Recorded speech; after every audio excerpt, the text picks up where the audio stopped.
الدین الخالص۔ آج جس تاریخ میں آج ہم ہیں، آج سے چند روز قبل اس ملک میں جہاں ہم آباد ہیں، اس ملک کے باشندوں نے، اس ملک میں رہنے والوں نے اپنے جشن آزادی کو، آزادی کی اس نعمت کو بڑے جوش و خروش سے، بڑے جوش کے ساتھ اس آزادی کے اس جشن کو منایا، اور یہ حقیقت ہے، منانے کا حق بھی ہے، اس لیے کہ یہ آزادی بڑی نعمت ہے۔ یہ الگ بات ہے کہ اسلام ہمیں آزادی کن معنوں میں دیتا ہے، اور آزادی کے اس جشن میں کن چیزوں کو ملحوظ رکھ کر آزادی منایا جانا چاہیے، یہ ایک الگ موضوع ہے۔ لیکن آزادی کے مناسبت پر جو باتیں سننے میں آتی ہیں، یا جو باتیں سننے میں آنی چاہیے، یا جن باتوں پر ہمیں توجہ دینی چاہیے، میں انہی میں سے چند باتیں آپ لوگوں کے سامنے گوشگزار کرنا چاہتا ہوں، آپ لوگوں کی توجہ اس طرف لے جانا چاہتا ہوں۔ دیکھیے، مسلمانوں کی ایک عظیم تاریخ رہی ہے اس ملک میں، مسلمانوں کی ایک عظیم تاریخ رہی ہے اس ملک میں۔ آزادی کی جب بات کی جاتی ہے تو آزادی کی باتوں کے بیچ میں مسلمانوں کا ذکر نہ آئے، یا مسلمانوں کا ذکر نہ کیا جائے، تو گویا کہ ہندوستان کی یہ تاریخ ادھوری ہے، ہندوستان کی یہ تاریخ ادھوری ہے۔ اور جو لوگ ذکر کر رہے ہیں اور مسلمانوں کا تذکرہ نہیں کر رہے ہیں، گویا کہ وہ خیانت سے کام لے رہے ہیں، گویا کہ وہ خیانت سے کام لے رہے ہیں۔ تاریخ نویسی میں، تاریخ کے بیان کرنے میں ان لوگوں نے خیانت سے کام لیا ہے۔ واللہ یہ مسلمان ہی تو تھے، یہ مسلمان ہی تو تھے، یہ ہماری جماعت اور قوم تو تھی کہ جب آزادی کے بعد ہندوستان کے پہلے وزیر اعظم نے ملک کے لوگوں کی قربانیوں کا حوالہ دینا شروع کیا، قربانیوں کو بیان کرنا شروع کیا، تو صرف مسلمانوں کے ایک خاندان اور ایک گھرانے کی قربانی کو بیان کرتے ہوئے جواہر لال نہرو نے یہ کہا تھا، آن دی ریکارڈ یہ بات درج ہے، یہ بات انہوں نے کہا تھا کہ صرف علماء صادق طول کی قربانیوں کو ترازو کے ایک پلڑے میں اور ایک طرف رکھ دیا جائے، اور پورے ملک کی قربانیوں کو ترازو کے دوسری جانب رکھ دیا جائے، تو یہ علماء صادق طول کی قربانیاں سارے ملک کے قربانیوں پر حاوی و بھاری ہوگی۔ یہ مسلمانی تو تھے، جن کے بارے میں ڈاکٹر تارا چند نے کیا کہا، یہ مسلمانی تو تھے، سراج الدولہ، ٹیپو سلطان، اور اس کے علاوہ دوسرے کتنے لوگ جن کی تاریخ تھی، جن کی قربانیوں کے بعد یہ عظیم آزادی ہمیں ملی، جس کا آج جشن ہم مناتے ہیں اور مناتے چلے آ رہے ہیں 78 سالوں سے۔ لیکن اس موقع پر جو لمحہ فکریہ ہے، جس جانب ہمیں سوچنے کی ضرورت ہے کہ وہ آزادی کا وقت تھا یا اس سے پہلے کا وقت۔ اس آزادی کے بعد سب سے پہلا ہندوستان کا وزیر تعلیم کون بنا؟ ہندوستان کا سب سے پہلا وزیر تعلیم جو بنا وہ مسلمان تھا، مولانا ابوالکلام آزاد۔ اس وقت مسلمانوں کی حالت کیا تھی؟ اس وقت مسلمانوں کا عروج، مسلمانوں کا وقار کیا تھا؟ اور آج مسلمان کس طرح جی رہے ہیں اس ملک میں، آج مسلمان کس طرح اپنی زندگی یہاں گزار رہے ہیں، سروائیو کس طرح کر رہے ہیں، یہ ایک لمحہ فکریہ ہے جس کے بارے میں ہمیں سوچنا چاہیے۔ صرف ممبر و محراب سے بیان کرنے اس کا حل نہیں ہے، بلکہ اس کے بارے میں باتیں ہونی چاہیے، اس کے بارے میں دانشوران قوم کو کوئی سنجیدہ اقدام کرنا چاہیے کہ اس کے پیچھے اسباب کیا ہے، کیوں آج ذلت و رسوائی خاص طور سے اس ملک میں مسلمانوں کا پیچھا نہیں چھوڑ رہی ہے۔ ایک معاملہ ختم نہیں ہوتا کہ دوسرا معاملہ، ایک مصیبت ختم نہیں ہوتی کہ دوسری مصیبت منہ بائے ہوئے ہمارے سامنے، منہ کھولے ہوئے ہمارے سامنے حاضر ہے۔ مسلمانوں کا یہ طور امتیاز رہا ہے، مسلمانوں کی یہ شناخت رہی ہے، مسلمانوں کی یہ علامت اور پہچان رہی ہے کہ جب بھی کوئی اس طرح کا معاملہ ہوتا ہے جس کا کوئی نتیجہ سامنے نہیں آتا، جس کی کوئی اسباب جس کے کوئی سامنے نہیں آتے، اس وقت مسلمانوں کی ذمہ داری بنتی ہے کہ وہ اسباب ڈھونڈیں، اس کے وجوہات کو تلاش کریں۔ غزوہ احد کا موقع تھا، جب غزوہ احد کے موقع پر مسلمانوں کو شکست سے اٹھانی پڑی یا پریشانی اٹھانی پڑی۔ مسلمان، ایک وقت تھا کہ مسلمان غزوہ احد کے موقع پر بھی آگے تھے، لیکن وہ وقت گزرنے کے بعد جب خالد بن ولید رضی اللہ تعالیٰ عنہ نے یوں ٹن مارا اور مسلمان ہزیمت اٹھانے پر مجبور ہو گئے، اس کے بعد مسلمانوں کتنے لوگ شہید ہوئے، مسلمانوں کی صفوں میں خلبلی مچ گئی، جنگ ختم ہوئی۔ اللہ سبحانہ و تعالیٰ نے سورہ آل عمران کی جو آیت کریمہ میں نے پڑھی ہے، اس کے بعد کی دو آیات پے در پے 3 آیات نازل کی، اور مسلمانوں کو محاسبہ کی دعوت دی گئی، مسلمانوں کو محاسبہ کی دعوت دی گئی، اور یہ کہا گیا کہ آپ اس کے اسباب ڈھونڈیے اور یہ دیکھیے کہ اس ہزیمت کے پیچھے کیا اسباب تھے۔ تو مسلمان ایسے ہی آنکھ بند کر کے نہیں بیٹھتے، مسلمان ایسے ہی صرف خیالی پلاؤ اور خام خیالی میں نہیں مبتلا رہتے، بلکہ مسلمان اسباب ڈھونڈتے، ان اسباب کے کیا وجوہات ہو سکتے ہیں، کیسے دور ہوں گے، اس کے بارے میں باتیں کرتے۔ آئیے دیکھتے اللہ نے کیا کہ اللہ نے پہلی آیت جو سورہ آل عمران کی آیت نمبر 139 میں اللہ نے فرمایا وَلَا تَهِنُوا وَلَا تَحْزَنُوا وَأَنْتُمُ الْأَعْلَوْنَ إِن كُنتُم مُّؤْمِنِينَ إِن يَمْسَسْكُمْ قَرْحٌ فَقَدْ مَسَّ الْقَوْمَ قَرْحٌ مِثْلُهُ وَتِلْكَ الْأَيَّامُ نُدَاوِلُهَا بَيْنَ النَّاسِ۔ اللہ نے سب سے پہلا درس تو مسلمانوں کو ایمان کا دیا، کہا کہ وَلَا تَهِنُوا وَلَا تَحْزَنُوا، اگر آج تمہیں شکست اٹھانا بھی پڑ رہا ہے، اگر آج اس غزوے اور اس جنگ کے موقع پر تمہیں شکست اٹھانا پڑ رہا ہے تو وَلَا تَهِنُوا وَلَا تَحْزَنُوا، تم نا امید مت ہو، غمگین مت ہو، تم کبیدہ خاطر نہ ہو، رنجیدہ نہ ہو۔ وَلَا تَهِنُوا وَلَا تَحْزَنُوا وَأَنْتُمُ الْأَعْلَوْنَ إِن كُنتُم مُّؤْمِنِينَ، تم ہی سربلند ہو گے۔ اگر یہ مسائل آج کھڑے ہوئے، یہ مسائل آج کھڑے ہوئے تو ان مسائل سے ہمیں ہوپلیس ہونے کی، نا امید ہونے کی ضرورت نہیں ہے۔ اگر ہمارے دلوں میں ایمان کی رمق باقی، ہم مومن ہیں، تو ہم ہی سربلند رہیں گے۔ یہ اللہ کا وعدہ ہے، یہ اللہ کا حتمی اور یقینی وعدہ ہے کہ ہم ہی سربلند رہیں گے۔ حضرت عمر رضی اللہ تعالیٰ عنہ نے کہا تھا کہ نحن قوم عزنا اللہ بالاسلام، کہ ہم یہ قوم ہے جس کو عزت اگر ملی ہے تو اسلام کے ذریعے عزت ملی۔ اسلام سے پہلے ہی جو لوگ آج مسلمان ہیں انہیں عزت ملی، اس سے پہلے ہمیں عزت نہیں ملی تھی۔ تو اللہ نے پہلا درس دیا کہ اگر مومن ہو تو تمہیں عزت ملنے والی ہے، تمہیں اس سربلندی عروج و ارتقاء کی زندگی تمہیں ملنے والی ہے۔ دوسری آیت میں اللہ نے کہا کہ یمسسکم قرح فقد مس القوم قرح مثلہ، یہ اللہ کی تاریخ رہی ہے، یہ اللہ کا طریقہ رہا ہے، سنت جاریہ ہے یہ، کہ اگر آج کسی قوم کو تکلیف پہنچ رہی ہے تو کل دوسری قوم کو پہنچی تھی۔ یمسسکم قرح فقد مس القوم قرح مثلہ وتلک الایام نداولها بین الناس، اللہ نے کہا کہ آج تمہیں تکلیف پہنچی ہے تو کل ان لوگوں کو بھی پہنچی تھی۔ فقد مس القوم قرح مثلہ وتلک الایام نداولها بین الناس، جو آج اپنے عروج ارتقاء پر، جو آج اپنی عزت و وقار پر اچھل رہے ہیں، اگر آج آپ ان کی تاریخ اٹھا کر دیکھیں تو کس ذلت و پسماندگی میں انہوں نے اپنے زندگی کے کتنے برسہ برس، سالہ سال گزار دیے، آپ دیکھ کر پریشان ہوں گے کہ اس پسماندگی سے کیسے وہ اوپر اٹھے، یہ قابل ذکر ہے۔ تو اللہ نے کہا کہ ان کو بھی مصائب و مشکلات پہنچی۔ فقد مس القوم قرح مثلہ وتلک الایام نداولها بین الناس، ہم ان دنوں کو لوگوں کے درمیان الٹتے پلٹتے رہتے، ہم ان دنوں کو لوگوں کے درمیان الٹتے پلٹتے رہتے۔ کیوں ایسا کرتے؟ وَلِيَعْلَمَ اللَّهُ الَّذِينَ آمَنُوا وَيَتَّخِذَ مِنكُمْ شُهَدَاءَ وَاللَّهُ لَا يُحِبُّ الظَّالِمِينَ، اللہ کا یہ قانون رہا، یہ طریقہ رہا ہے کہ وَلِيَعْلَمَ اللَّهُ الَّذِينَ آمَنُوا مِنكُمْ، تاکہ اللہ یہ دیکھے کہ ایمان کون لاتے، کون مشکل وقت میں اسلام کی تعلیمات پر عمل پیرا ہوتے ہیں۔ جب اسلام کا بول بالا ہے، اسلام کا عروج و ارتقاء ہے، سب مسلمان بننے کی کوشش کرتے ہیں، لیکن جب مصائب و مشکلات ہر چہار جانب سے گھیرا بندی کیے ہوئے، اس موقع پر اپنی اسلامی شناخت کو، اپنے اسلامی تہذیب و ثقافت کو باقی رکھنا اور اس کو برتنا اور اس پر عمل کرنا، یہ کمال ہے کہ جب آپ کی شناخت دیکھ کر، جب آپ کی شکل دیکھ کر آپ کو ٹارگٹ کیا جا رہا ہو، اس وقت اپنی اسلامی شناخت کو برقرار رکھنا، اس وقت اپنے تہذیب پر عمل کرنا، اس وقت اپنے تعلیمات کو عام کرنا، یہ ہماری اصل کمال کی زندگی ہے۔ جب ہم ایسے ماحول میں اسلام کو بلتے ہیں تو اللہ نے کہا کہ وَلِيَعْلَمَ اللَّهُ الَّذِينَ آمَنُوا وَيَتَّخِذَ مِنكُمْ شُهَدَاءَ، تاکہ اللہ یہ جانے کہ اصل میں مومن اور اصل میں مسلمان کون ہے۔ پہلی علت یہ بتلائی کہ مصائب و مشکلات کیوں آتے ہیں۔ وَيَتَّخِذَ مِنكُمْ شُهَدَاءَ، دوسری اللہ نے کہا کہ تاکہ تمہیں شہداء بھی بنائے، شہادت کا درجہ بعض لوگوں کو دے۔ اس کے بعد کہا کہ وَاللَّهُ لَا يُحِبُّ الظَّالِمِينَ، اللہ ظالموں کو پسند نہیں کرتا۔ یہ آپ یقین رکھیں کہ اللہ ظلم کو پسند نہیں کرتا۔ بہت بڑے بڑے ظالم آئے اس دنیا میں، فرعون اور قارون، حامان اور کون آئے، سارے لوگ عبرت کے نشان بن گئے۔ آج ان کو کوئی یاد کرنے والا نہیں، ان کا کوئی ذکر خیر کرنے والا نہیں۔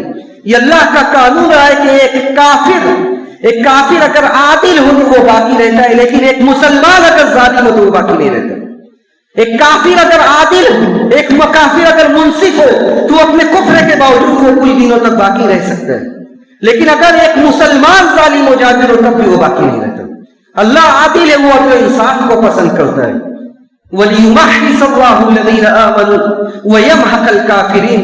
اور یہ دلوں کو الٹتے پلٹتے رہنے کے پیچھے اللہ کی حکمت یہ ہے کہ اللہ چن لے، منتخب کر لے، اللہ پاک کو صاف کر دے لوگوں کو. وَلِيُمَحِّصَ اللَّهُ الَّذِينَ آمَنُوا وَيَمْحَقَ الْكَافِرِينَ. اللہ لوگوں کو ایک طرف الگ کر رہا ہے، دوسری طرف یہ لوگ یہ سوچ رہے ہیں کہ ہم بڑے عروج پر پہنچ رہے ہیں. حالانکہ اللہ کا یہ وعدہ ہے کہ وَيَمْحَقَ الْكَافِرِينَ، کہ اللہ کافروں کو تاکہ نیست و نابود کر دے.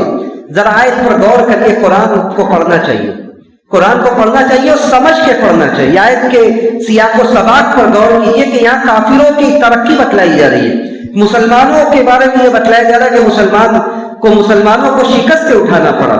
آیت کو ختم کیا جا رہا ہے اور یہ کہا جا رہا ہے کہ وَيَمْحَقَ الْكَافِرِينَ، تاکہ اللہ کافروں کو تباہ و برباد کر دے، انہیں ختم کر دے. ایسا کیسے ہو سکتا ہے؟ یعنی جب کافر عروج پر ہے تب وہ کیسے ختم ہو سکتے ہیں؟ جیسے تاریخ نے یہ دیکھا ہے کہ کیسے وہ ہوئے. اس لیے کہ انسانوں کے اندر تعلی، خود پسندی، تکبر، عناد، جبروت، ظلم و طغیان یہ انسانوں کا خاصہ ہے. جب انسان کو اس دنیا میں ترقی ملتی ہے تو خود کو وقت کا فرعون سمجھنے لگتا ہے، وہ خود کو وقت کا فرعون اور قارون سمجھنے لگتا ہے. اللہ نے کہا کہ وَيَمْحَقَ الْكَافِرِينَ، تاکہ جب وہ تعلی کے شکار ہو، جب وہ ظلم کے شکار ہو، جب وہ اپنے آپ کو بڑا سمجھنے لگے، اللہ اٹھا کر پٹکتا ہے ایسا کہ پھر دنیا انہیں یاد کرنے والی نہیں. اس طرح انہیں آسمان سے زمین پر پٹکا جاتا ہے کہ پھر کوئی ان کا ذکر خیر کرنے والا، کوئی انہیں یاد کرنے والا نہیں رہتا. فَمَا بَكَتْ عَلَيْهِمُ السَّمَاءُ وَالْأَرْضُ وَمَا كَانُوا مُنظَرِينَ. آسمان و زمین میں کوئی ان کے اوپر رونے والا نہیں ہوتا. تو یہ اللہ کی تاریخ ہے کہ ہم محاسبہ کریں. اللہ نے محاسبہ کا حکم دیا اور یہ گنایا کہ کیوں مسلمان کہاں سے کہاں پہنچ گئے. ایک وقت مسلمانوں کا وہ تھا کہ جب قادسیہ کے موقع پر، قادسیہ جب رومیوں سے قتال ہوا، فارسیوں سے قتال ہوئی قادسیہ کے موقع پر، اور مسلمانوں کا ایک وفد ان سے بات چیت کے لیے، ان سے ڈائیلاگ کے ذریعے بلایا گیا. انہیں رستم نے اس وقت شاہ ایران تھا، اس نے بلایا مسلمانوں کو، کہا کہ بھیجو ایک وفد تاکہ ہم دیکھیں کہ مسلمان چاہتے کیا ہیں، کیوں اتنے دنوں سے ڈیرا ڈالے ہوئے. مسلمانوں کی جانب سے سعد بن ابی وقاص رضی اللہ تعالیٰ عنہ بڑے معمولی سے، بظاہر بڑے نحیف سے، کمزور سے ایک صحابی کو منتخب کرتے ہو، کہتے ہیں جائیے اور جا کر بات چیت کیجیے. جب وہ پہنچتے رستم شاہ ایران کے دربار میں، یعنی یہ اس وقت کی بڑی طاقت تھی، اور اس نے اپنے دربار کو ایسا ڈیکوریٹ کیا تھا، ایسا سجایا تھا تاکہ وہ یہ سوچ رہا تھا کہ عرب کی یہ بدو جب دربار میں داخل ہو تو ایسے ہی اپنی دم توڑ دے. یعنی ایک بہت بڑے آدمی کے پاس ایک نارمل آدمی یا غریب آدمی جائے تو وہ کیسے ہی وہ داخل ہوتے ہی مبہوت ہو جاتا ہے، پریشان ہو جاتا ہے کہ ایسے گھر میں ہم ایسے آدمی سے ہم بات کیسے کریں گے.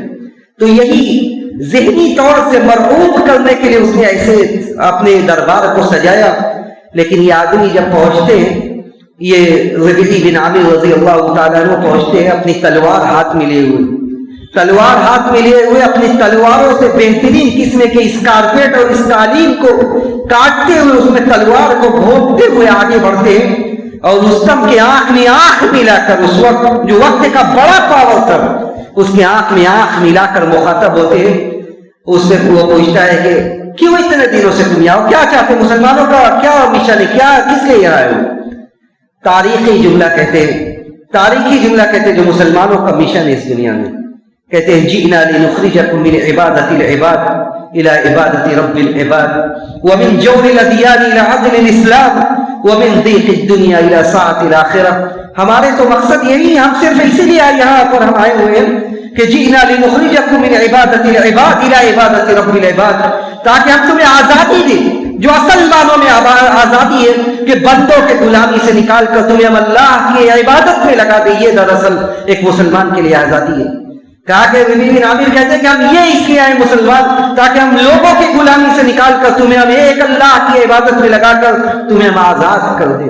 وَمِن جَوْرِ الْأَدْيَانِ إِلَىٰ عَدْلِ الْإِسْلَامِ، اور اب اسلام کے عدل و انصاف کی طرف تمہیں لے آئے. تو جو تم دنیا کے باطل دین کے غلامی میں پڑے ہوئے ہو اور اس کے ظلم و ستم کے شکار ہو، اس سے لے کر تمہیں ہم اسلام کے عدل و انصاف کی طرف لے آئے. وَمِن ضِيقِ الدُّنْيَا إِلَىٰ سَعَةِ الْآخِرَةِ، اور دنیا کی یہ چند پل کی زندگی، دنیا کی یہ چھوٹی سی زندگی سے ہم تمہیں آخرت کی طرف لے آئے. رستم پریشان ہو جاتا ہے کہ ایک معمولی سا انسان اس طرح سوالوں کا جواب دے رہا اور ایسی آنکھ میں آنکھ ملا کر باتیں کر رہے. یہ طاقت، یہ قوت کس چیز کی تھی؟ یہ طاقت اور قوت مسلمانوں صرف اور صرف ایمان کی طاقت تھی، اس کے علاوہ کوئی بھی طاقت ان کے پاس نہیں تھی. اسباب و وسائل کی طاقت اس وقت مسلمانوں کے پاس نہیں تھی، صرف اور صرف ایمان کی طاقت تھی. اور جیسے جیسے وقت گزرتا گیا، جیسے جیسے ایمان میں کمزوری آتے گئی، ویسے ویسے مسلمان تنزلی کے شکار ہوتے گئے. اور آج ہم یہ دیکھ رہے ہیں کہ یہاں ہمارا حال کیا بنا بیٹھا. اس کے بہت سارے اسباب ہو سکتے ہیں، زیادہ باتیں نہ کر کے ایک دو باتیں میں صرف عرض کروں گا جن باتوں کے ہم زیادہ شکار ہیں. اسباب تو بے شمار ہیں، لیکن سب سے پہلی اور بنیادی بات، سب سے پہلی اور بنیادی بات کہ اسلام نے مسلمانوں کے عروج اور ترقی اور ان کے کامیابی کا راز اپنی ذات سے، اللہ کی ذات سے لگاؤ، اللہ کی ذات سے تعلق میں رکھا تھا. اور یہ اللہ نے جگہ جگہ یہ کہا تھا کہ وہی لوگ کامیاب و کامران ہوں گے جو اللہ کی توحید پر مکمل طرح سے عمل پیرا ہوں گے. جو اللہ کی توحید پر مکمل طریقے سے عمل پیرا ہوں گے وہی کامیاب ہوں گے. اور جتنا لوگ توحید میں نقص کے شکار ہوں گے، جتنا لوگ توحید میں خلل کے شکار ہوں گے، ویسے ویسے وہ لوگ ذلت و پستی کے شکار ہوتے چلے جائیں گے. آج مسلمان لوگ تو دنیا کی دوسری سب سے بڑی آبادی ہے. اگر آپ لوگ اخبار کو نظر رکھیں تو دنیا کی دوسری سب سے بڑی مسلمانوں کی آبادی ہے. ان کے تعداد میں، مسلمانوں کی تعداد میں کوئی کمی نہیں ہے، لیکن اس کے باوجود مسلمانوں کا حال کیا ہے کہ سب سے بڑی پست قوم اگر دنیا میں کوئی ہے تو یہ مسلمان ہے. پورا ملک اجاڑ دیا جا رہا ہے، کوئی دنیا میں آواز اٹھانے والا نہیں ہے. اور وہ بھی برسوں سے یہ سلسلہ چل رہا ہے. ایک طرف معاملہ تھمتا ہے، دوسری طرف معاملہ شروع ہو جاتا ہے. آج جانوروں کے حقوق کے لیے تنظیمیں آواز اٹھاتی ہے کہ فلاں جانور کو نہیں مارنا چاہیے، ان کو مارنا بہت بڑا جرم ہے، اس کے کئی سالوں تک کیس چلتے ہیں. اور معصوم بچوں کو کیمروں کے سامنے کس طرح مارا جا رہا ہے، کس طرح عورتوں کی عصمت دری کی جا رہی ہے، جو باتیں قابل بیان نہیں ہے، کس طرح معصوموں کے خون کے ساتھ کھیلی جا رہی ہے، کس طرح عورتوں کی عصمت دری کی جا رہی ہے. یہ ساری تاریخ بن رہی ہے. آگے آنے والی نسلیں مسلمانوں کی جب تاریخ پڑھے گی تو یہ ساری چیزیں تاریخ بن رہی ہیں. لیکن آج کوئی ان کے بارے میں آواز اٹھانے والا نہیں ہے کہ یہ مسلمانوں کا خون، مسلمانوں کی جان بھی جان. تو دیکھیں سب سے بڑی عزت کی وجہ یہ تھی کہ مسلمان اس وقت توحید کے علم بردار تھے. اللہ نے سورہ نور میں کہا وعد اللہ الذین آمنوا منکم وعملوا الصالحات ليستخلفنهم في الارض كما استخلف الذین من قبلهم. اللہ نے کہا کہ یہ ہمارا وعدہ ہے، یہ اللہ کا یہ وعدہ ہے. وعد اللہ الذین آمنوا، اور اللہ کا وعدہ ایسا ہوتا ہے جو اللہ کبھی اپنے وعدہ سے نہیں ٹلتا. اللہ کبھی وعدہ خلافی نہیں کرتا ہے. اللہ نے وعدہ کیا تھا تو یہ اللہ کا وعدہ حتمی اور یقینی ہے. اگر وہ وعدہ ہمیں نظر نہیں آ رہا ہے تو ہمیں اس کے اسباب ڈھونڈنے کی ضرورت ہے کہ وہ وعدہ کیوں نہیں نظر آتا ہے. اللہ کا یہ وعدہ تھا کہ اہل ایمان سے وعد اللہ الذین آمنوا منکم وعملوا الصالحات، صرف اہل ایمان سے نہیں بلکہ ایمان کے ساتھ جن لوگوں نے نیک کام کیا، لَيَسْتَخْلِفَنَّهُمْ فِي الْأَرْضِ، کہ اللہ انہیں زمین کا جانشین بنائے گا. زمین میں انہیں قوت و وقار دے گا، قوت و غلبہ دے گا. لَيَسْتَخْلِفَنَّهُمْ فِي الْأَرْضِ كَمَا اسْتَخْلَفَ الَّذِينَ مِن قَبْلِهِمْ، جیسا کہ پہلے کے لوگوں کو دیا. ہماری پوری تاریخ پڑھیے، آپ پڑھیں، اپنے نوجوان نسلوں کو ہم سنائیں کہ مسلمان کوئی ایسی ویسی قوم نہیں تھی. مسلمانوں کی ایک سنہری تاریخ ہے کہ مسلمان عرب کے مکہ و مدینہ سے نکل کر مسلمانوں کا یہ لشکر، مسلمانوں کی یہ تاریخ، کہاں مسلمانوں نے اپنی تاریخ رقم کی، کہاں مسلمانوں کا عروج پہنچا، کہاں مسلمانوں کے قدم پہنچے. اور آج مسلمانوں کے قدم تو پہنچ گئے لیکن آج وہی قدم دوبارہ انہیں کھدیڑا جا رہا ہے، ان کو پسماندگی کی زندگی جینے پر مجبور کیا جا رہا ہے. حالانکہ اللہ نے کہا کہ جیسا پہلے کے لوگوں کو ہم نے عزت دی ویسے تمہیں بھی دیں گے. لیکن کیا وعد اللہ الذین آمنوا منکم وعملوا الصالحات ليستخلفنهم في الارض كما استخلف الذین من قبلهم وليمكنن لهم دینهم الذی ارتضى لهم. ان کے لیے وہ دین اللہ جما دے گا جس دین کو اللہ نے پسند کیا ہے. دین پر عمل کرنا آسانی سے یہ بھی بڑی نعمت ہے اللہ کی. اگر کہیں آپ آسانی سے دین پر عمل کر دیں، اللہ کی بڑی نعمت ہے. اللہ کہہ رہا ہے ان کے لیے دین کو جما دیں گے, دین پر آسانی سے وہ عمل کر سکیں گے. وَلَيُمَكِّنَنَّ لَهُمْ دِينَهُمُ الَّذِي ارْتَضَىٰ لَهُمْ وَلَيُبَدِّلَنَّهُم مِّن بَعْدِ خَوْفِهِمْ أَمْنًا, اور ان کے خوف کے بعد ان کے خوف کو ہم امن سے بدل دیں گے. ایک وقت ایسا تھا کہ مسلمان مکہ میں ہوتے ہوئے بھی خانہ کعبہ کے پاس جا کر صحیح سے نماز نہیں ادا کر پاتے تھے. صحیح سے مسلمان خانہ کعبہ کے پاس جا کر نماز نہیں ادا کر پاتے تھے. ایک وقت وہ آیا کہ جب حجۃ الوداع کے موقع پر 1,24,000 یا 1,44,000 صحابہ کرام سے مخاطب ہوتے ہوئے پیارے رسول نے یہ کہا کہ کیا میں نے تمہیں دین کی تعلیم پہنچا دی, کیا میں نے تمہیں دین کی تعلیم پہنچا دی؟ صحابہ کرام نے کہا کہ اللہ کے رسول قد بلغت, آپ نے پہنچا دیا. اللہ کے رسول نے کہا کہ اللہ تو گواہ رہنا میں نے دین کی ساری باتیں پہنچا دی. تو ایک وقت وہ وقت تھا جب لوگ سجدہ نہیں کر پاتے تھے, نماز نہیں پڑھ پاتے تھے. ایک وہ وقت تھا جب پیارے رسول کی آنکھوں کو تسکین ملی کہ مسلمانوں کے ٹھاٹے مارتے وہ سمندر آج لاکھوں کی تعداد میں مسلمانوں کا یہ سمندر نبی کے سامنے تھا.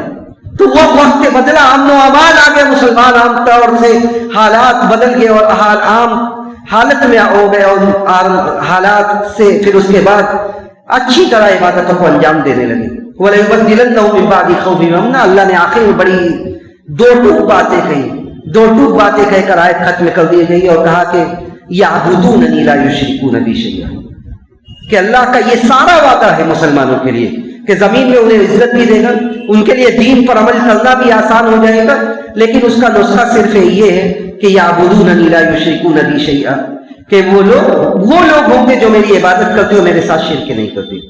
آج مسلمان تو بہت ہیں, لیکن مسلمان کتنے ایسے مسلمان ہیں جو اللہ کی عبادت کرتے اور اس کے ساتھ شرک نہیں کرتے؟ صرف عبادت نہیں کرنا ہے بلکہ عبادت کے ساتھ شرک کی نفی یہ ضروری ہے. صرف عبادت کرنے والے تو بہت ہیں, بہت سارے آج نمازیوں کی تعداد اگر ہم اپنی مسجد چھوڑ دیں, دوسرے مساجد میں بھی نماز پڑھنے والے کم نہیں ہیں. جو نماز بھی پڑھتے ہیں, حج کرنے والے کتنے لوگ ہیں, زکات اور صدقات اور خیرات دینے والے بہت ہیں, لیکن وہ دوسرا مسئلہ ہے کہ یعبدوننی لا یشرکون بی شیئا, جو میرے ساتھ شریک نہ کرتے ہو. ایسے کتنے لوگ ہیں جو اللہ کے ساتھ شریک نہ کرتے ہو, بلکہ آج تو ہم اس آیت کے مصداق بن گئے کہ وما یؤمن اکثرهم باللہ الا وهم مشرکون. اکثر لوگ ایمان کا دعویٰ کرتے ہوئے کفر کر رہے ہیں, ایمان کا دعویٰ کرتے ہوئے شرک کر رہے ہیں.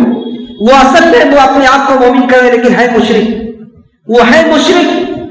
نبی علیہ الصلوۃ والسلام کی ایک پیشن گوئی شادی کر رہی. آپ نے کہا کہ لا تقوم الساعۃ, آپ نے کہا تھا کہ قیامت قائم نہیں ہوگی حتی تلحق قبائل من امتی بالمشرکین, اس وقت تک قیامت قائم نہیں ہوگی جب تک کہ مسلمانوں کے بعد قبائل مشرکین سے نہ مل جائے.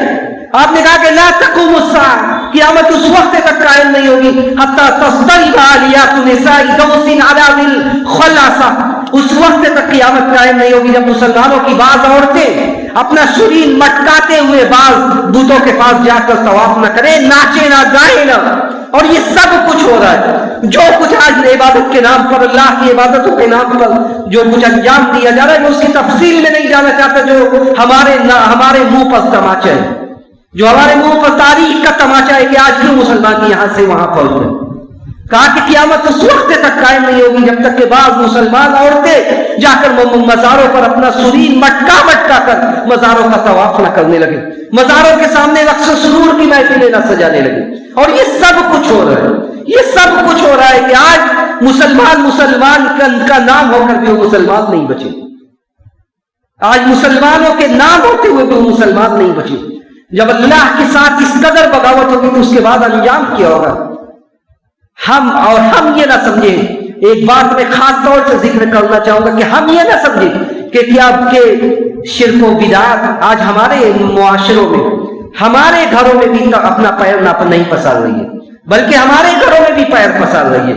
بہت ساری ایسی چیزیں جس کی شروعات بڑی دھیرے سلو کو دھیرے ہو رہی ہے, لیکن ایک وقت آئے گا ایسا جب وہی چیزیں ہمارے دین و ایمان کے لیے, ہمارے عقیدے و توحید و منہج کے لیے وہ مصیبت بن جائے گی. وہی چیزیں جب ہمارے نوجوانوں میں راسخ ہو جائے گی, جب وہ بچہ وہی چیزیں دیکھتے ہوئے بڑا ہوگا تو وہ عقیدہ و منہج کے لیے مصیبت بن جائے گی.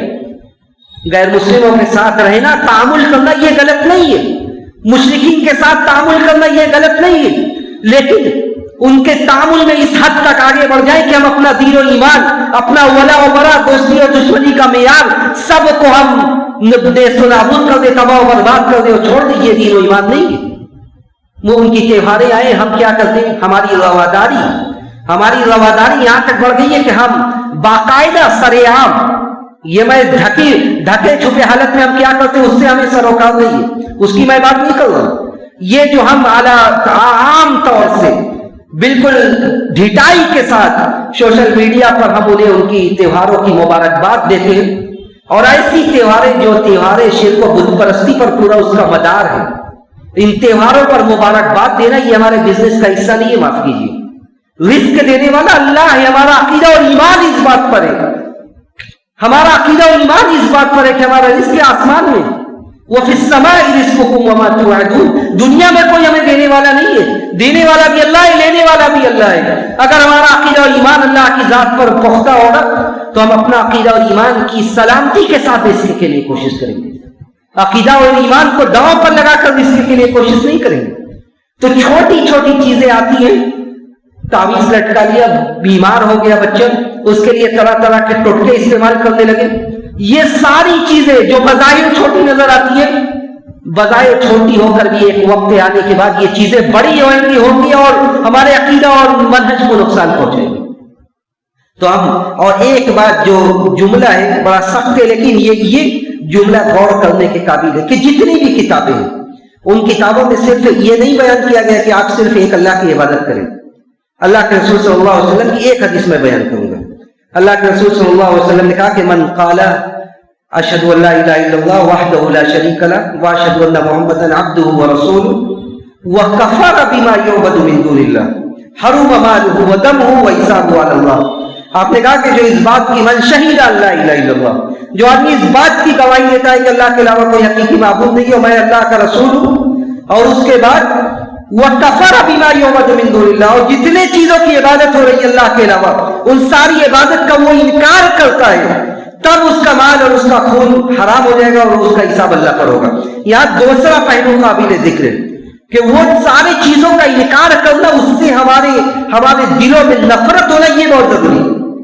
جس کی عبادت دنیا میں ہو رہی ہے، اگر عیسیٰ کی عبادت ہو رہی ہے تو عیسیٰ کا انکار کرنا نہیں ہے بلکہ عیسیٰ کی عبادت کا انکار کرنا ہے. یا جس کسی فرشتے کی عبادت کرنے لگے، فرشتے کا ہم انکار نہیں کریں گے، فرشتے کی عبادت کا ہم انکار کریں گے. وَكَفَرَ بِمَا يُعْبَدُ مِن دُونِ اللَّهِ، کہا کہ جن چیزوں کی اللہ کے علاوہ عبادت کی جا رہی ہے ساری عبادت کا انکار کرے گا بندہ. جو آدمی شجر و حجر کی عبادت کر رہا ہے اس عبادت کا انکار کرنا ہے ہمیں، اس عبادت سے برا ماننا ہے ہمیں. یہ رواداری نہیں ہے کہ وہ بھی اچھے ہم بھی اچھے سب اچھے. جو برا کر رہا ہے وہ برا ہے، اس لیے کہ عقیدہ و منہج کے خلاف بات ہے. وَكَفَرَ بِمَا يُعْبَدُ مِن دُونِ اللَّهِ، جو اللہ آدمی شہادتین کا اقرار کرتا ہے پھر اس کے بعد جس کی عبادت اللہ کے علاوہ کی جا رہی ہے سب کا انکار کرتا ہے، تب اس کا وہ صحیح معنوں میں موحد ہے اور اس کا سب کچھ اسلام کے نظر میں حرام ہوتا ہے. تو ہم اپنے توحید کی حفاظت کریں، اس لیے کہ یہ ہمارے دین و ایمان کا مسئلہ سب سے بڑی ہمارے عروج کی، ہمارے ترقی کی، ہمارے کامیابی کا پہلا زینہ ہے. دوسری آیت سورہ انعام کے اللہ نے ذکر کیا، کہا کہ الذین آمنوا ولم یلبسوا ایمانهم بظلم اولئک لهم الامن وهم مهتدون، کہ جو آدمی ایمان لے اور جنہوں نے ظلم نہیں کیا، اور سب سے بڑا ظلم اللہ کے ساتھ شرک کرنا ہے، وہ اس نے شرک نہیں کیا، یہی لوگ امن و امان میں، ہر طرح کا امن دنیا میں بھی آخرت میں بھی، ہر طرح کی ترقی دنیا میں بھی آخرت میں بھی. تو ایسے لوگوں کے لیے امن ہے، ایسے لوگوں کے لیے ترقی ہے. دوسرا بڑا مدعا جس کی وجہ سے آج، اور یہ حقیقی ہے، جس کی وجہ سے مسلمان، یہ تو دین کی بات ہو گئی، پہلا جو نقطہ تھا وہ تو دین بھی ہے اور دنیا بھی ہے، لیکن یہ دوسرا نقطہ ہے، اس میں دنیا کا دخل زیادہ ہے کہ آج جس کی وجہ سے مسلمان زیادہ پریشان ہے، زیادہ تنزلی کے شکار ہے، وہ ان کی ناخواندگی اور جہالت. وہ ان کی جہالت. ہم وہ قوم ہیں، مسلمان وہ قوم ہے جن کی شروعات اقرا سے ہوئی کہ پڑھو، اللہ کے نام سے پڑھو، ترقی کرو اس دنیا میں اور آخرت میں اللہ کو پہچان کر ترقی کرو. لیکن وہی قوم آج ناخواندگی اور جہالت کے انتہا کو پہنچی ہوئی، اور جتنی رپورٹیں آج دنیا میں سروے ہو رہا ہے، اس ملک میں ہو چاہے دنیا میں عام طور سے ہو، وہ ساری رپورٹیں مسلمانوں کے منہ پر تماچا مار رہی ہے کہ مسلمان آج کہاں سے کہاں پہنچ چکے ہیں. مسلمانوں کی قومی حصے دار، مسلمانوں کی قوم میں قوم کو آگے بڑھانے میں مسلمانوں کی حصے داری کتنی؟ آپ کو اندازہ ہے کہ مسلمانوں کی حصے داری اس ملک میں کتنی، یا مسلمانوں کی تعلیم اس ملک میں کتنی؟ ہم اپنے آپ کو تسلی دیتے ہیں کہ نہیں ہم مسلمان ہیں، ہم مسلمان ہیں، ہمارے بچے مدرسے جا رہے ہیں۔ آپ کو پتا ہے کہ مدرسے کتنے لوگ جاتے ہیں؟ اسلامی مدرسوں میں مسلمانوں کے کتنے فیصد بچے جا رہے ہیں آپ کو اندازہ ہے؟ اگر نہیں اندازہ ہے تو سن لیجئے، مسلمانوں کے صرف غیر سرکاری سروے کے مطابق، سرکاری سروے کے مطابق تو صرف 3%، اور غیر سرکاری سروے کے حساب سے مسلمانوں کے 4% یا 4% سے کچھ زائد بچے ایسے جو صرف مدرسوں میں جاتے، اس کے علاوہ کوئی نہیں جاتا۔ یعنی مسلمان مدرسہ اپنے بچوں کو مدرسہ میں بھی نہیں بھیجتے۔ جب مسلمانوں کی حال یہ ہے کہ نہ وہ دین جان رہے نہ دنیا جان رہے، تو کس بنیاد پر انہیں ترقی ملے گی اس دنیا میں؟ اور مسلمانوں کے بچے جب اسکولوں میں گئے، اور ساری دنیا انہی 4% بچوں کے پیچھے لگی ہوئی، ساری دنیا آج انہی 4%، 3% بچوں کے پیچھے لگی ہوئی کہ یہ مولانا یہ دین کے لیے کیا کر رہے، یہ سماج کے لیے کیا کر رہے۔ معاف کیجیے، صرف سماج کو سدھارنا یہ علماء کا کام نہیں ہے، اس کے لیے پوری ہر جہاد جانب سے کوششیں ہوں گی تب سماج میں سدھار آئے گا۔ اور یہ 3%، 4% بیچارے اتنے پسماندگی کی زندگی گزارتے ہیں، یہ 3%، 4% اتنی پسماندگی اور تنزلی کی زندگی گزارتے ہیں کہ جہاں ہم اپنے لیے اگر باتیں تلخ ہے لیکن یہی سب ہو رہا ہے اور یہی ہوتا آ رہا ہے اور مستقبل میں اور زیادہ ہوگا، جہاں ہم اپنے لیے پسند کرتے کہ ہماری لائف سٹائل، ہماری زندگی بہتر سے بہترین ہوتی جائے۔ جیسے جیسے وقت گزرتا جا رہا ہے ہماری لائف سٹائل، ہمارے زندگی کا طرز اور بہتر ہوتا جا رہا ہے، اور اللہ کرے اور بہتر ہو، لیکن ہمیں اس طبقے کے بارے میں بھی تو سوچنا ہے، ہمیں اس طبقے کے بارے میں بھی تو سوچنا ہے کہ دین کی خدمت کون کرے گا؟ جب ہماری نظروں میں حقارت کا عالم یہ ہوگا کہ یہ 3-4% ہی ہمیشہ ہماری ساری ذلت و رسوائی کے ٹارگٹ یہی ہوں گے، جب ہماری ساری زبانی خیانتوں کے ٹارگٹ یہی ہوں گے، تو پھر یہ 3-4% بھی اپنا راستہ بدل لیں گے، یہ 3-4% بھی اپنا راستہ بدل لیں گے، اور پھر دین کے محافظ بھی پیدا نہیں ہوں گے، پھر دین کے محافظ بھی پیدا ہونے والے نہیں۔ تو اس ملک میں ہمارا حال ہی ہے، اور یہ بھی خام خیالی نہ پالے کہ ہمارے بچے اسکولوں میں بڑا کارہائے نمایاں انجام دے رہے ہیں، بہت کارہائے نمایاں انجام دے رہے، ایسا کچھ نہیں ہے، ایسا کچھ نہیں۔ آپ پڑھیے اور دیکھیے اپنے بچوں کا، ہمارے بچوں کا اور نوجوانوں کا حال۔ صرف 25 جتنی آبادی، جتنے بچے جاتے ہیں اس میں بمشکل، جتنے بچے اسکولوں میں پڑھنے کے لیے جاتے ہیں اس میں بمشکل 20 سے 25% بچے، 20 سے 25% بچے ایسے ہیں جو 12 سے آگے پڑھتے، جو انٹر سے آگے پڑھنے کے لیے جاتے ہیں، ورنہ اکثر ایسے ہیں جو راستے میں ہی دم توڑ دیتے، اور ان کی قوم کو آگے بڑھانے میں کوئی حصے داری نہیں ہوتی۔ سیول سروسز میں جو بڑی بڑی نوکریاں ہیں، جہاں سے قانون بنتے ہیں، جو لوگ قانون کے رکھوانے ہیں، وہاں ہماری حصے داری کتنی ہے؟ وہاں مسلمانوں کی حصے داری کتنی ہے؟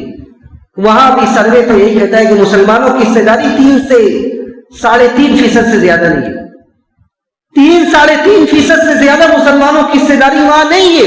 جب مسلمانوں کی پسماندگی کا عالم یہ ہو، اور کیوں نہیں، ہم صرف یہ کہ اپنا بخان نہیں کر سکتے، صرف ہم معاویہ نہیں کر سکتے ممبر و محراب سے کہ ہمارے ساتھ یہ ہو رہا ہے، بلکہ اس کے اسباب بھی ہیں۔ دنیا میں سب سے زیادہ انٹرنیٹ کا غلط استعمال کرنے والی ہماری قوم، دنیا میں سب سے زیادہ سوشل سائٹس کا غلط استعمال کرنے والے ہمارے نوجوان۔ جب ہمارے نوجوانوں کی بہراروی کا عالم یہ ہو تو ہماری نوجوانوں کی پڑھائی میں دلچسپی کتنی ہوگی، اور پھر یہ قوم جو اقرا سے چلی تھی آج وہ کہاں پہنچ چکی؟ جو قوم اقرا سے چلی تھی، کہا کہ اقرا وارتقی ورتل کما کنت ترتل فی الدنیا، نہ قرآن ہی کا علم انہیں بچا، اگر قرآن کا علم انہیں ہوتا تب بھی وہ اس تنزلی کے شکار نہ ہوتے، وہ آج یہاں پہنچ چکی۔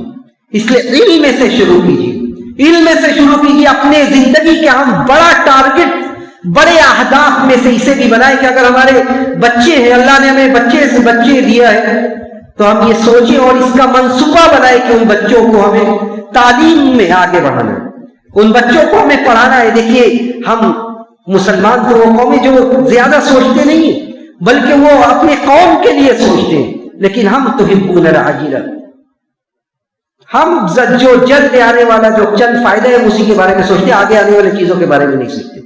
بلکہ ہمارا منصوبہ یہ ہونا چاہیے کہ ہم کچھ قوم کے لیے بھی ہم کچھ کریں، ہمارے بچے قوم کے مستقبل بنے، معمار بنے قوم کے۔ لیکن ہم یہ کہتے ہیں، ایک تلخ بات یہ بھی ہے جو ذکر میں کرتا چلوں، دیکھیں پڑھانے کی بھی فکر انہیں ہی ہوتی ہے، یہ بھی بڑے عجیب فکریں بن گئی ہیں۔ پڑھانے کی فکر کسے ہوتی ہے؟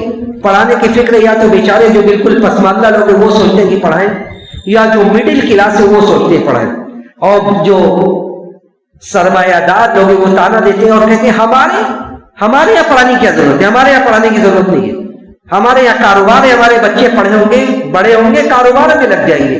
معاف کیجیے، صرف نوکری اور جاب ہی کیا پڑھنے کا مقصد بچ گیا؟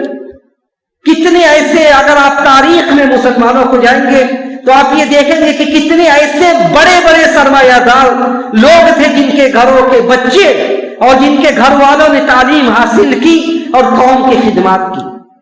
تو صرف یہ نہیں ہے کہ ہمارے بچوں کے پاس کام ہے وہ کام میں لگ جائیں گے، بلکہ ان کی ایسی ذہن سازی کیجیے کہ وہ پڑھیں اور پڑھ کر قوم کی خدمت کریں، پڑھ کر مسلمانوں کے نام کو بلند کریں۔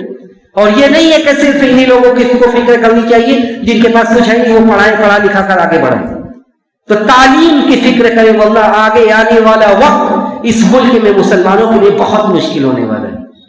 اگر ہم ایک باعزت شہری بن کر اس ملک میں زندگی گزارنا چاہتے ہیں، اگر ہم ایک باعزت شہری اور ایک باعزت ناگرک بن کر جینا چاہتے ہیں اس ملک میں، تو تعلیم کے علاوہ کوئی ہتھیار نہیں ہے۔ تعلیم ہی پہلا اور آخری زینہ ہے، پہلی اور آخری سیڑھی وہی ہے کہ ہم علم سے اپنے آپ کو، اپنے نوجوانوں کو اور اپنی نسلوں کو آراستہ کریں، تبھی ہم اس ملک میں شان سے، عزت سے، وقار سے ہم اس ملک کے اپنے ساتھیوں کے ساتھ زندگی گزار سکتے ہیں۔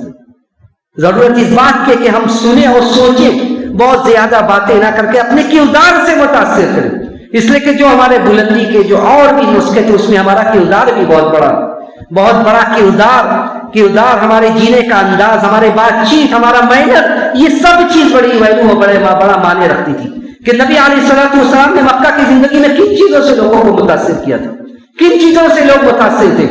اپنی عداوت اور دشمنی کے باوجود یہ کہنے پر مجبور تھے کہ ان جیسا صادق اور امین، ان جیسا سچا ہم نے نہیں دیکھا کسی کو۔ یہ مینر تھا آپ کے بات چیت کا انداز۔ دشمن گواہی دیتے تھے کہ یہ جھوٹے نہیں ہیں، دشمن گواہی دیتے تھے کہ آپ بدخل کے نہیں ہیں، دشمن گواہی دیتے تھے کہ آپ خائن نہیں ہیں، دشمن یہ گواہی دیتے تھے کہ آپ امین ہیں، آپ کے اندر امانت ہے۔ یہ ساری کوالٹی، یہ سارے اخلاق ہمیں بھی برتنے کی ضرورت ہے، تب ہم اس ملک میں اور دنیا میں ہم ترقی کی زندگی گزاریں گے۔ یہ انہی باتوں کا میں خلاصہ پیش کر کے اپنی بات ختم کرتا ہوں۔ زیادہ باتیں کرنے سے زیادہ جو باتیں ہیں اس کو سیریسلی اور سنجیدگی سے لینے کی ضرورت ہے۔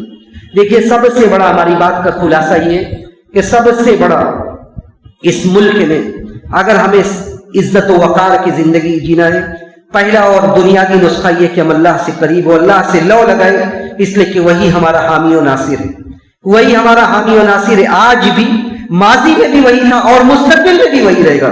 جب بھی دنیا میں مسلمانوں کو مٹانے کی کوشش کی گئی، اللہ کی مدد ہمیشہ شامل حال رہی۔ جب 313 تھے ان کے مقابل میں 1000 اور 1000 سے زیادہ تھے، تب بھی اللہ نے حفاظت کی۔ جب اس کے بعد ایک وقت وہ آیا غزوہ خندق کے موقع پر کہ مسلمانوں کی آبادی سے بڑا کفار کا لشکر تھا، اس وقت بھی وہ خائب و خاسر و ناکام و نامراد واپس لوٹے۔ تو ہمیشہ اللہ ہی مسلمانوں کا محافظ، مسلمانوں کا نگراں، مسلمانوں کی حفاظت کرنے والا اللہ ہے۔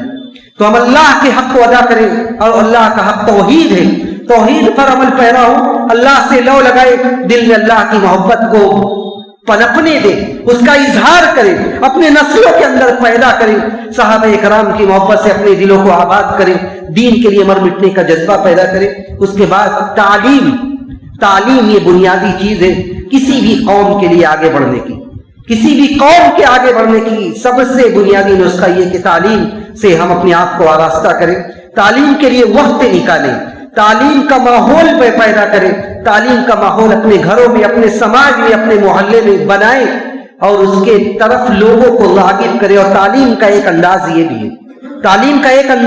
بھی ہے، معذرت کے ساتھ دوسرے شہروں میں یہ حال نہیں ہے۔ دوسرے شہروں میں جانے کا جو بھی اتفاق ہوا، یا جو لوگ جاتے رہتے ہیں، یا مجھے خود پرسنلی جو جانے کا اتفاق ہوا، ان کے یہاں بے رغبتی کا یہ عالم نہیں ہے۔ جو بے رغبتی کا عالم ہمارے شہروں میں، ہمارے شہر میں، ہمارے خاص طور سے ہمارے علاقے میں، وہ بے رغبتی دینی تعلیم سے، دینی واعظ و نصیحت کی محفلوں سے جو بے رغبتی ہمارے محلوں میں، وہ دوسری طرف نہیں ہے۔ آج بھی دوسرے محلوں میں الحمدللہ پروگرام ہوتا رہتا ہے، میں خود جاتا رہتا ہوں، دوسرے شہر میں بھی جانے کا اتفاق ہو۔ یہ بے رغبتی نہیں ہے جو بے رغبتی یہاں آج ہمارے اندر ہے۔ تو اپنی رغبت کو زندہ کریں، اپنی رغبت کو زندہ کریں، اسلام کے تئیں جو ہماری ذمہ داری ہے اسے محسوس کریں، اس تعلیم کو حاصل کریں، دین کی بھی تعلیم حاصل کریں، دنیا کی بھی تعلیم حاصل کریں، اس لیے کہ دنیا کی بھی تعلیم حاصل کیے بغیر کوئی ترقی نہیں کر سکتا۔ دیکھیے اسلام میں تعلیم کی دو ہی تقسیم ہے، یا تو علم نافع یا علم دار، نفع بخش علم یا نقصان دہ علم۔ تو نفع بخش علم میں دنیا کا علم بھی ہے۔ اسلام کو ایک ڈاکٹر کی بھی ضرورت ہے، ایک انجینئر کو بھی ضرورت ہے، جو دین پر عمل کرتے ہوئے اپنے قوم کی خدمت کرے۔ اس لیے نفع بخش علم جو ہے اس علم میں ہم اپنے نسلوں کو آگے بڑھائیں اور دین کا بنیادی علم انہیں سکھائیں، تاکہ وہ ایک دیندار ڈاکٹر بنے، ایک دیندار انجینئر بنے، نہ کہ ایک ملحد ڈاکٹر بنے۔ تو تعلیم سے جوڑیں، اللہ کا حق ادا کریں۔ ہم اللہ سبحانہ و تعالیٰ سے یہی دعا کرتے ہیں کہ بار الہ ہم نے جو بھی باتیں سنی آج کے تقریر میں، آج کے درس میں، ان باتوں پر ہمیں عمل کرنے کی توفیق نصیب فرما۔ بار الہ اس طرح کے اجلاس میں، اس طرح کے دروس میں جو بھی شرکت کرتے ہیں، بار الہ تو ان کی رغبت کو، ان کے شوق کو مزید دوبالا کر دے، اور مزید لوگوں کو، جو لوگ اس طرح کے درس سے، اس طرح کے پروگراموں سے دور بھاگتے ہیں، بار الہ تو ان کے دلوں میں بھی شوق اور رغبت پیدا کر کہ تو وہ بھی اس طرح کے پروگرام میں شرکت کرے۔ بار الہ تو ہم سب کو کہنے سننے سے زیادہ عمل کی توفیق نصیب فرما۔ بار الہ ہمیں جو بے روزگار ہیں تو انہیں برسر روزگار کر دے، جو بیمار ہیں تو انہیں ان کی بیماری سے شفاء کاملہ عاجلہ نصیب فرما۔ ہم سب کی حاضری کو قبول فرما لے، اور ہم سب کی اس حاضری کو ہمارے میزان حسنات میں جگہ دے۔ وصلی اللہ علی نبینا محمد وعلی آلہ وصحبہ اجمعین۔ والسلام علیکم ورحمۃ اللہ وبرکاتہ۔